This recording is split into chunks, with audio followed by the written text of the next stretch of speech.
जय श्री राम प्रिय साथियों। देश के अंदर एक अराजकता का माहौल बनता जा रहा है। मणिपुर की हिंसा अभी ठंडी भी नहीं हुई थी कि इतने ही समय में कल आपने सुना होगा कि नूह के अंदर यानी कि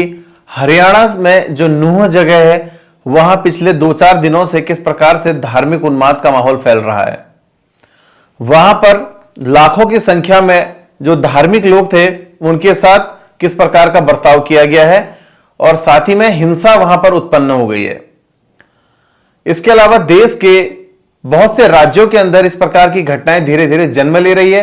और वैश्विक स्तर से भी बात करें तो धार्मिक उन्माद वहां भी फैला हुआ है। कुरान को लेकर के किस प्रकार की एक जद्दोजहद देश के अंदर और साथ ही में विश्व के अंदर बहुत से देशों के अंदर फैली हुई है वह भी दिखाई देती है। साथियों आगे की ओर बढ़ते हैं। हमारे जो अपने पिछले वीडियोस में जिसमें हमारी प्रिडिक्शन थी, हमने बताया था कि नॉर्थ ईस्ट के अंदर माहौल खराब होगा, वो हो रहा है। मणिपुर उसका सबसे बड़ा एग्जाम्पल है। इसके अलावा ईस्ट और नॉर्थ के हिस्से भी सेफ नहीं रहेंगे और साथ ही में अभी यहां पर कोई इस बीच आपने देखा होगा कि हिमाचल के अंदर भी किस प्रकार से वाटर लेवल बढ़ा, क्या हालात हो गए थे, वहां के बाढ़ जैसे हालात बने थे वह भी आपने देखे। ये सब हमारे प्रिडिक्शन के एक अंग थे। अभी जो हमारा मेन प्रिडिक्शन जुलाई के लिए था कि जुलाई अंत से धीरे धीरे धार्मिक उन्माद और ज्यादा तीव्रता से गति पकड़ेगा, तो नूह में क्या हो रहा है वो दिखाई दे रहा है। आज रोहिंग्याओं के मकानों में बुलडोजर भी चलाए जा रहे हैं। साथियों,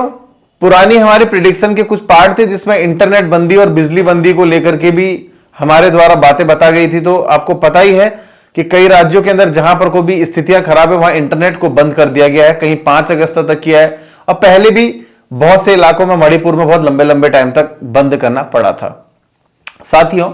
हमारे आज एक दर्शक जिन्होंने हमसे पूछा, उनका नाम है दीपक आर्यन। उन्होंने हमसे जो सवाल पूछा कि क्या वर्ष 2024 के अंदर भाजपा या फिर कहें एनडीए पुनः वापसी करेगी या फिर 24 या 26 दलों ने मिलकर के जो एक अपनी अलग ही एक अलायंस का निर्माण किया है इंडिया नाम से, वो कहीं सत्ता पे आ जाएगी या क्या होगा। यह सवाल इस प्रकार का मुझसे पूछा गया था। साथियों, जो मैंने स्टार्टिंग में वर्तमान की हालातों के बारे में जिक्र किया है, जिन बातों का हालिया समय को देखें तो सरकार के सब कुछ धीरे धीरे हर राज्य में खिलाफ चीजें जा रही है। मैंने बताया था कि धीरे धीरे जुलाई अंत और अगस्त से कुछ ऐसा माहौल बन जाएगा कि देश के जो नागरिक हैं पूर्णतया सरकार के खिलाफ हो जाएंगे और धीरे धीरे आप इस देश के अंदर देख रहे हैं कि लोग इस समय पर मोदी सरकार के विरुद्ध, भले वो महंगाई के तरीके से बात करें या किसी भी तरीके से बात करें या फिर जो धार्मिक उन्माद हो रहा है, इस प्रकार से सरकार को दोषी ठहरा रही है। मोदी सरकार इसलिए क्योंकि बीजेपी के अंग भी वहां पर को मौजूद है, इन राज्यों के अंदर उनकी सरकारें हैं और ऐसे हालात फिर भी वहां देखने को मिल रहे हैं,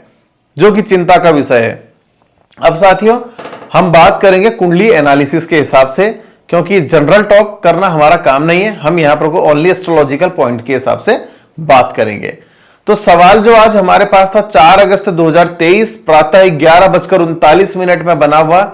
कि क्या वर्ष 2024 में मोदी सरकार की वापसी होगी, और साथ ही में जो दूसरा सवाल है क्या ये धार्मिक उन्माद धीरे धीरे बढ़ते रहेगा और किस प्रकार की स्थितियां आगे होंगी। पहले मैं दूसरे सवाल को लेकर चलूंगा, क्योंकि यहां पर इस समय पर अगर मैं वर्तमान के ग्रहों की अगर मैं बात करूं, जो मैं देख रहा हूं यहां पर को जो आज प्रश्न कुंडली बनी हुई है, तुला लगन की कुंडली है और साथ ही में कुंभ लगन की, यहां पर को आप देखेंगे ये कुंभ राशि की कुंडली है, सॉरी। और साथ ही में बात करें यहां पर को लाभ वाला जो हाउस है, यहां पे बुध ग्रह, शुक्र ग्रह, मंगल ग्रह बैठे हैं, जिसमें से शुक्र लग्नेश है तो मंगल यहां पर को इस समय पर सप्तमेश और द्वितीयेश है, और बुधदेव की बात करें तो यहां पर को भाग्येश और साथ ही में द्वादशेश है। साथ ही में अगर हम देखें तो लग्न में जो अभी जिन ग्रहों का प्रभाव पड़ रहा है वह केतु देव है,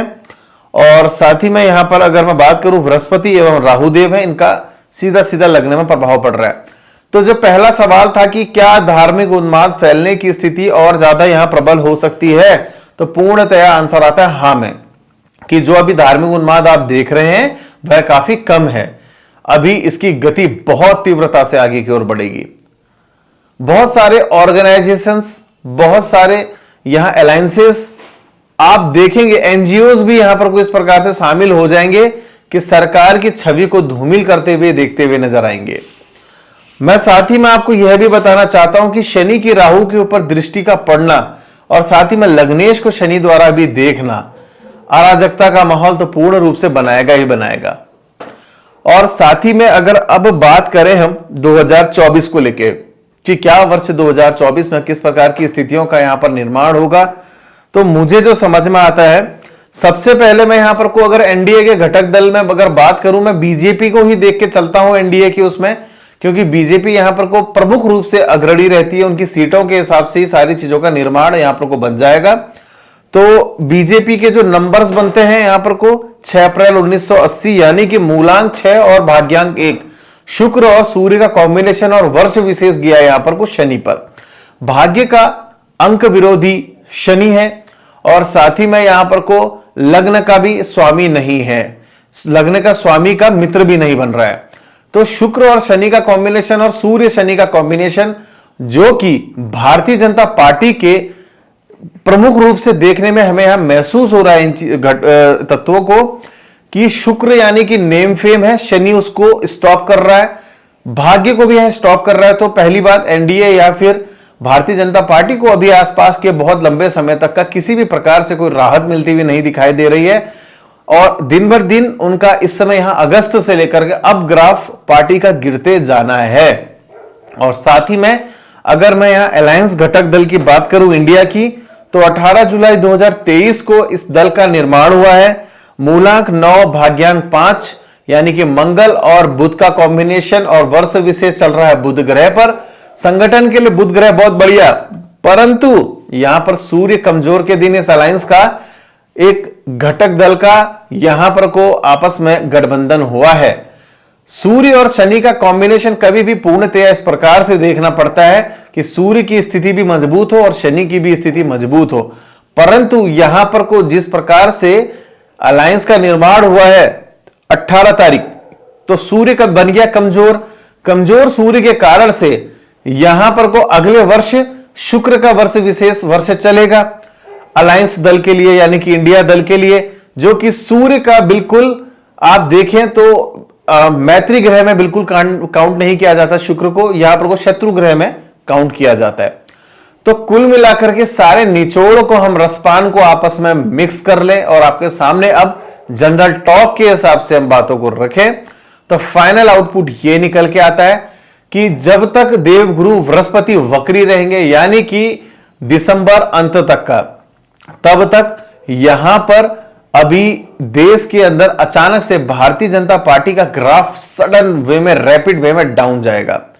और साथ ही में यहां इंडिया वाला घटक दल जो कि इस समय वर्ष विशेष 5 पे चल रहा है, तो वो मजबूती से उभरता हुआ दिखाई देगा। वो इस प्रकार के दंगे फसाद करवाने में भी क्षमता कुछ ना कुछ अपनी आपको मजबूती से दिखा सकते हैं कि मतलब पर्दे के पीछे रहते हुए देश के अंदर एक अराजकता के माहौल को निर्माण कर सकते हैं। परंतु यहां पर को बृहस्पति की भूमिका विशेष रूप से इसलिए देखी जा रही है क्योंकि इंडिया के घटक दल में अगर मुख्य दल की बात करें तो यहां पर को कांग्रेस ही बन के आती है और कांग्रेस में बृहस्पति की स्थिति वर्ष 2025 तक बिल्कुल भी अच्छी नहीं है। तो साथियों, फाइनल आउटपुट बनता है कि दिसंबर तक बहुत बुरी स्थिति से भारतीय जनता पार्टी या एनडीए गुजरेगी, जनवरी से अपने आप को बैक कराएगी बहुत स्ट्रांग तरीके से। काफी ऑर्गेनाइजेशंस, एनजीओ या फिर अलायंसेस जो भी यहां पर को भारतीय जनता पार्टी को बदनाम करने की कोशिश करेगी कि जो यह सरकार है वह हिंदुओं के भी खिलाफ है, मगर चुनाव जीतने के लिए वो हिंदुओं का साथ देती है, इस प्रकार का एक अराजकता भरा माहौल भी पैदा किया जाएगा। साथियों, कुल मिलाकर 2024 की बात करें तो यहां पर भारतीय जनता पार्टी यानी कि एनडीए की बात करें तो जरूर अपनी सरकार बनाती हुई नजर आ रही है और वो जरूर इस समय 2024 में पुनः नरेंद्र मोदी जी को सत्ता पर बैठाने में फिर से एक बार सफल हो जाएगी। और साथ ही में जो एक घटक दल बना हुआ है, क्योंकि सूर्य ऑलरेडी कमजोर है शनि के द्वारा, तो ये घटक दल अगले वर्ष तक जाने तक पूरे रूप से बिखरना स्टार्ट हो जाएंगे और चुनाव के बाद तो ये घटक दल शायद ही देखने को मिलेगा भी। तो साथियों, आशा करते हैं कि आप सभी के सामने जो हम ये पॉइंट्स रखते हैं, जो वीडियो रखते हैं, आपको काफी पसंद आए। हमारे आगामी अन्य वीडियोस में हम बहुत जल्द आप सभी के सामने उपलब्ध होंगे।